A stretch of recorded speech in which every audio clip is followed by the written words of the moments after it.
Nous avons, chers amis, de la joie de vous accueillir dans notre émission Avec Dieu tous les jours.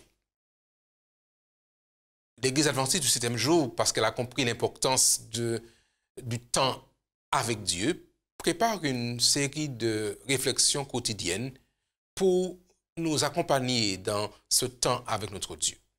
Pour cette année, la série de réflexions a été préparée par pasteur Carlos Puyol Buil, pasteur d'origine espagnole. Et c'est lui qui partage avec nous son expérience dans la réflexion d'aujourd'hui. Cette réflexion pour aujourd'hui a pour titre, a pour thème, le programme d'une campagne électorale. Et le texte est tiré de l'Évangile selon Luc au chapitre 4, qui est les versets 20 et 21. Je cite, je lis pour vous. Ensuite, il roula le livre, le remit au serviteur et s'assit. Tous ceux qui se trouvaient dans la synagogue avaient les regards fixés sur lui. Alors il commença à leur dire, « Aujourd'hui, cette parole de l'Écriture que vous venez d'entendre est accomplie. » Voilà ce que déclare notre ami pasteur Carlos Puyol Buil. Après 40 années de gouvernement autocratique, j'appris ce qu'était une campagne électorale démocratique. En effet, la nuit du 23 au 24 mai 1979, commença la première campagne de la transition politique espagnole devant élire les premiers sénateurs et députés au Cortés. Les thèmes des partis politiques, les meetings de leurs représentants, la propagande télévisée, les panneaux pleins d'affiches, les parois et espaces libres, les débats publics des leaders, les promesses jaillissant de partout, tout était un véritable spectacle de funambulisme politique, de démagogie, d'habileté dialectique et de persuasion pour obtenir le vote des citoyens.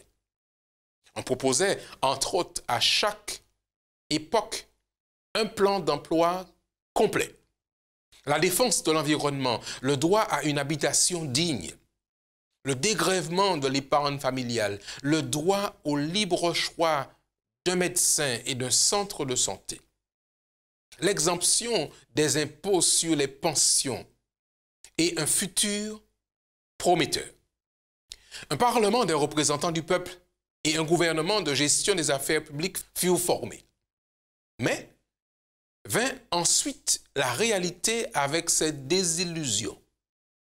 Si je puis me permettre la comparaison, cette situation inhabituelle en Espagne d'après-guerre me fait penser à une autre campagne électorale que lança un homme au commencement de son œuvre dans le monde, le Christ.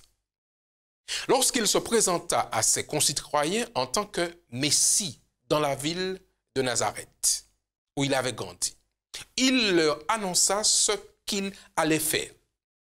Mais sans recourir à des panneaux d'affichage, ni à des graffitis, ni à des tracts, ni même à des débats publics. Au contraire, il recourut aux Écritures. Il lut son programme messianique là, dans la parole prophétique. Il s'agissait d'un plan de rédemption pour l'être humain, non seulement pour le peuple juif, mais aussi pour l'humanité tout entière. Un programme inspiré par l'Esprit Saint et dont l'exécution requiert son onction.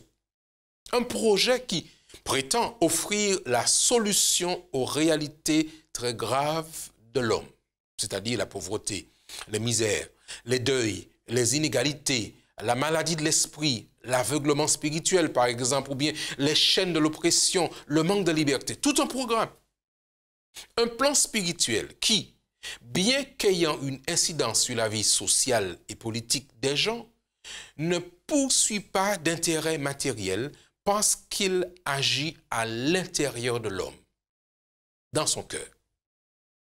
L'unique vote possible répondant à ce programme, d'ailleurs toujours en vigueur aujourd'hui, est « Oui, je crois. Alors, le Christ saisira les rênes de votre vie, de notre vie, sans jamais vous décevoir. Aujourd'hui, chers amis, je voudrais vous inviter, en réponse à cette campagne électorale, à placer votre vote dans l'urne et dire « oui, je crois ».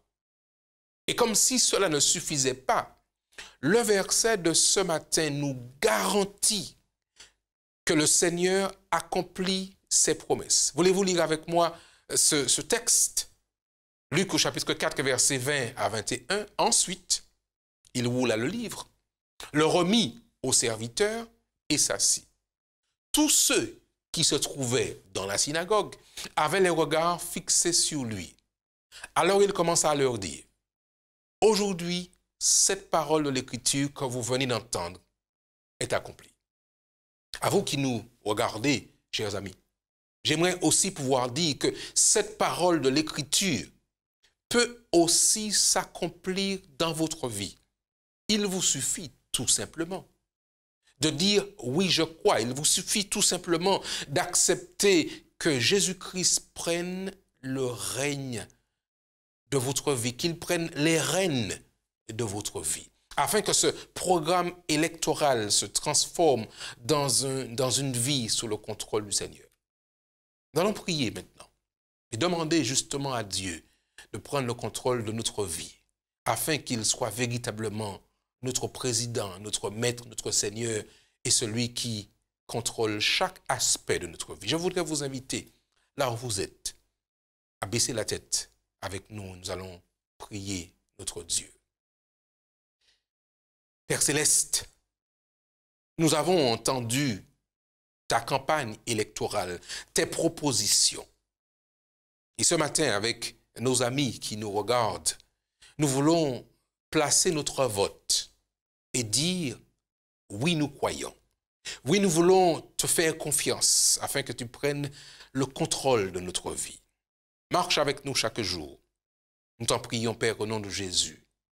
Amen. Nous voulons vous remercier d'avoir pris ce temps avec Dieu aujourd'hui. Et nous vous invitons à continuer à le faire chaque jour de votre vie. Si vous restez branchés sur notre chaîne, vous découvrirez encore des moments de partage autour de la parole du Seigneur. Que Dieu vous bénisse. Bonne marche avec Jésus-Christ et passez du temps avec Dieu tous les jours.